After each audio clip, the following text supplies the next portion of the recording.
nice to not have to say he's disqualified. That's a really good program, guys. Keep it going for him. All right, so on deck is Kerner. Yeah. But coming to the stage right now is Edward Hages.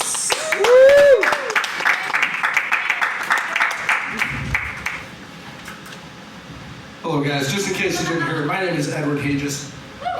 Just before I start, I want to make a note to the Lucky's management. I don't know if you guys have been in the men's bathroom over there, but there are just 2 toilets in there with like a missing door. I think you guys should put in some yard games because if there's 2 guys taking a deuce in there at the same time, it's going to get awkward. Maybe some friendly competition just to, get things flowing. Poor choice of words. Anyway, there's been some political talk tonight. I wasn't planning on getting political, but then the chicken man made some political jokes wherever he's sitting. Can't see, there's a bright light in my face. Also, Lucky sells buckets of beer, so, let's let her buck. Do you guys remember the Transformers movies? Yeah. Directed by Michael Bay? Yeah, there are a few. I heard it, unfortunately. Respectfully, I'd like to disagree, sir, but... Anyway, the first one came out in the year 2007. I was 6 years old at the time, and I saw it in theaters. And let me just tell you something. That movie impacted me more than anything else from my childhood, because it had 2 things that all little boys love: hot women and big trucks.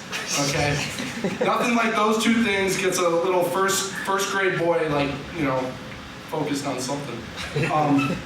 But anyway, there's this scene, right? You guys have all seen this scene. You guys have all seen the movie, but I'll illustrate it for you.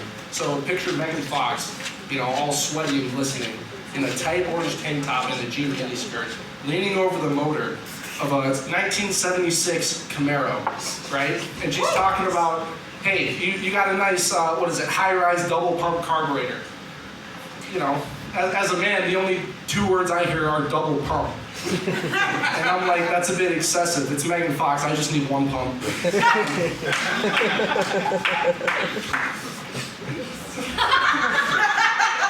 Thank you.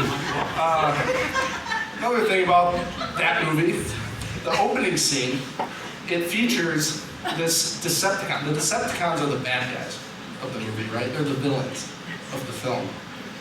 And there's this one guy named Blackout. He disguises himself as a U.S. Army helicopter and infiltrates. He doesn't infiltrate, he just flies there to a U.S. Army base in the Middle East. And, I think it's horrible that U.S. troops have to go halfway across the world to die in some pointless war because some politician wanted oil or weapons of mass destruction, whatever. I don't know, I don't get it, I think it's stupid.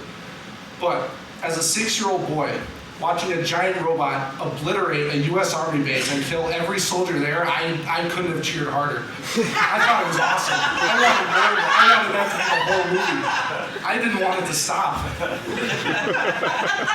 In fact, watching it as an adult, I still think that it's just awesome. Another thing about the Transformers movie, I hope you guys like Transformers because that's all I have tonight. Transformers. Right over my head. Yeah, so the main plot of the movie is there's this cube, right? This cube that was created before time began, created by nobody knows. That's the lore you get from the movie. Before time began and nobody knows, and then humans find it in the Colorado River. And what the U.S. government decides to do is build the Hoover Dam around it to, mask the radiation from aliens from outer space. Because that's what you do when you find junk in the river, right? You build a dam around it to protect it from aliens. That wouldn't be my first thought. Also, the main villain, the main Decepticon, Megatron from the film, he's a bad dude. They find him in the Arctic shelf. His whole objective is to find the cube and use it to turn every machine on Earth into Decepticons. So, right, he's looking for the cube. Cube's in the Hoover Dam. They find Megatron. What do? They bring him to the Hoover Dam and store him in the room next door.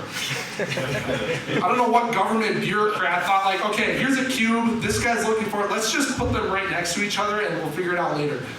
That's your tax dollars at work, people. Sector 7 needs to get their shit together.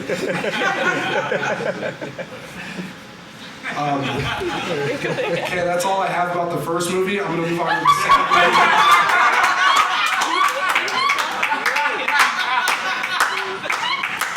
movie. In the second movie, there is a Transformer. His name is Jetfire, formerly Decepticon, currently Autobot. Right? He switched sides. Right? So his vehicle form is a it's a Blackbird fighter jet, right? This is a super cool plane. It's old now, it was from the 60s. But it would fly over space and like take pictures of the Earth. So that kind of makes him a Vietnam vet. That's not important, I just connected the dots there. And basically his thing is he's old. He walks with a cane like this. Transformers, they're an alien species, millions of years old, right? You think when they get old, you just swap some parts up, but no, this guy, he's walking like this. They make a joke in the movie. He's got dementia. He's a bit incontinent, and the joke is he shits his pants and the parachute flies out of his butt. I thought it was hilarious when I saw that in the theater too. I was probably 8 at the time. Still think it's funny. Okay, I'm gonna get on with the thing. So, right, politics. Bringing it back to politics. There's a couple of candidates right now. Seems like half the people are voting for one, half the people are voting for the other, depending on who you ask. A lot of divisiveness.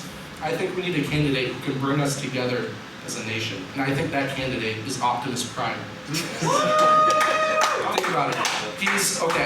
He's painted red, white, and blue, so you know he's a patriot. He's a truck made out of guns, so you know the conservatives love him. He's trans, and he's in favor of renewable energy. I never saw him fill up his tank once with diesel. And he's a semi-truck. I say we all write in Optimus Prime this November 5th. Thank you, that's my time.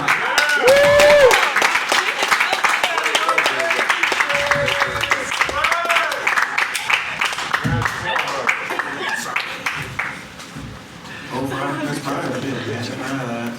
All right.